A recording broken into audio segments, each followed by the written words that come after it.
We're going to take a look at Jazz. This is the 7th album released by Queen in late 1978. This is the limited edition pink vinyl from 2019, but it's actually the same as the 2015 half-speed master. I would say that Jazz is possibly the last classic sounding Queen album with sounds that were generated through the first 7 or 8 years. The Game, which came in 1980, is a very different affair. It's more modern, and there's less harking back to the first decade. So yeah, Jazz is probably the last of that. At the era is changing.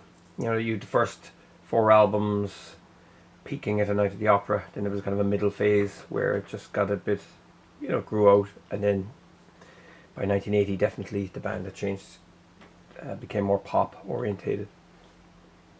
So yeah, you've got a nice braille embossed Jazz here. It's also the same on the back. It's a cool album cover. A lot of people think it's a bit weird, a bit sterile, but I like it. I think it's cool. Track listing is on the back, and this nice bicycle silhouette. And if you look carefully, their legs are moving in different places, so it's not exactly the same. It's a gatefold, and it's really, really nicely done. Photograph here is from Montreux. The album was recorded July, October 78. They enlisted Roy Thomas Baker back on this one. They didn't use him for races or news.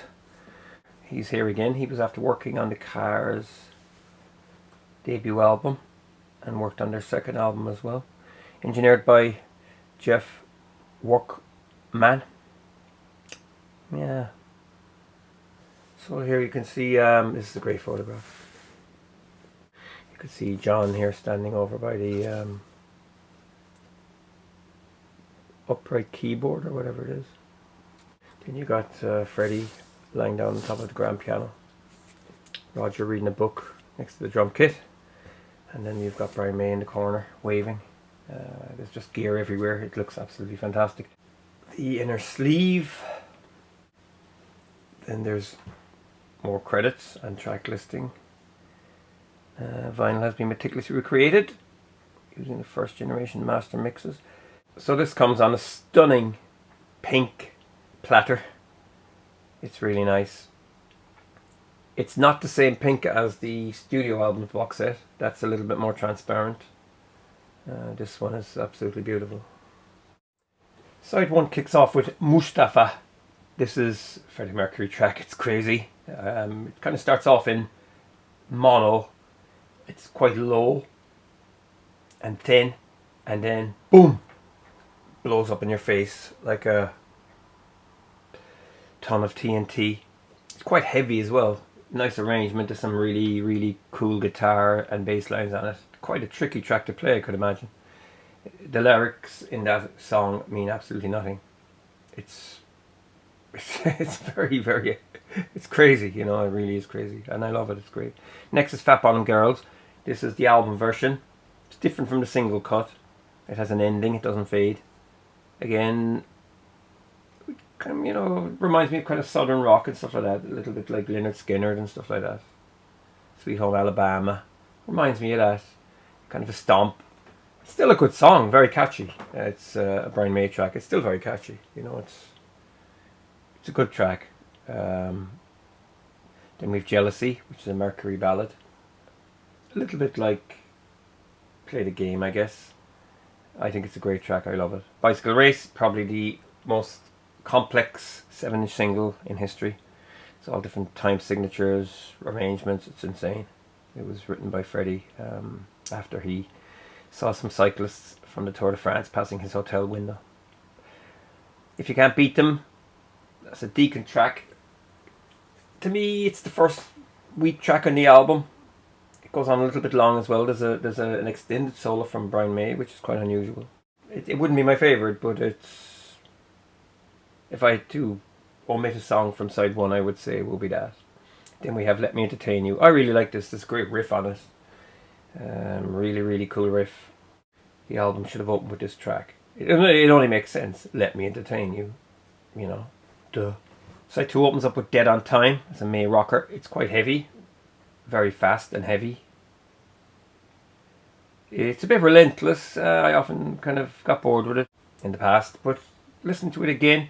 You know, I've got my reservations about Jazz, the whole album. I think that some of the tracks are a little bit duff on it, but at the same time, I just love listening to it. I love listening to it on headphones as well. It's still an engaging Queen album. You know, it is a good album.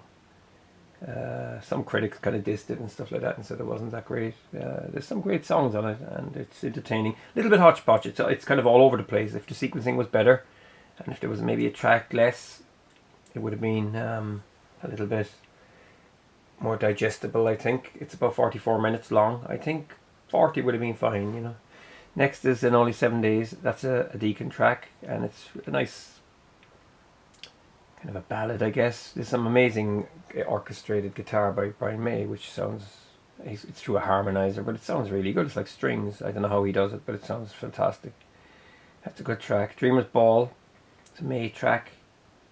It's kind of harks back to the 30s, American blues from the 30s. Very, very good track. Fun It by Roger Taylor. Points to Another One Bites the Dust. The kind of direction that they're going in. Even though Deacon wrote Another One Bites the Dust. Kind of funk with electronic drums, and the lyric doesn't really mean much.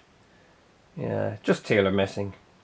Leaving Home Ain't Easy, that's a May track. I really like this one as well. It's a bit like the Eagles, a bit like kind of soft FM American, middle of the road music at the time. So it is a good track, yeah, I like it. Brian May takes the lead vocal on that one. Don't Stop Me Now. There's not much to be said about that. It's just a fantastic pop song from Mercury. And then we've more of that jazz by Taylor. Again, the riff on this is almost like an Iron Maiden riff slowed down.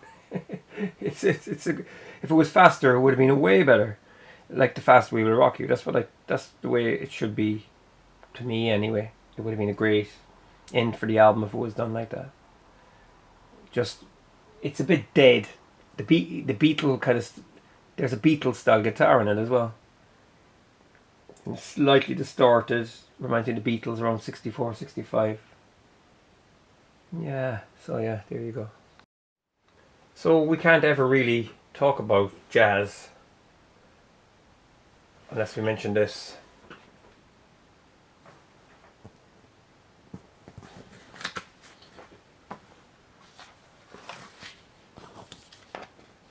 Here you go. The eye candy. The band had a nude bicycle race around Wembley Arena. The dog track, I think. Back then. It was in the video as well. But it was all key chromed out, so it didn't look like this. The poster was banned in the USA. What they've done here is they've put the lyrics on the outside of it. This wasn't on the original. You didn't get any lyrics with the Jazz album. This hasn't been part of the CD reissues either. There's an episode of Miami Vice in series 1 where Crockett and Tubbs are inside in an apartment checking out some crime, and you can see the nude poster from Jazz in the background hanging on the wall. So yeah, it was banned in the States, but somebody somehow probably bought an import of the album or something. So that's Jazz by Queen. Limited edition pink vinyl. 2015 half-speed master. So that's it. Thanks for watching. Feel free to subscribe and take care.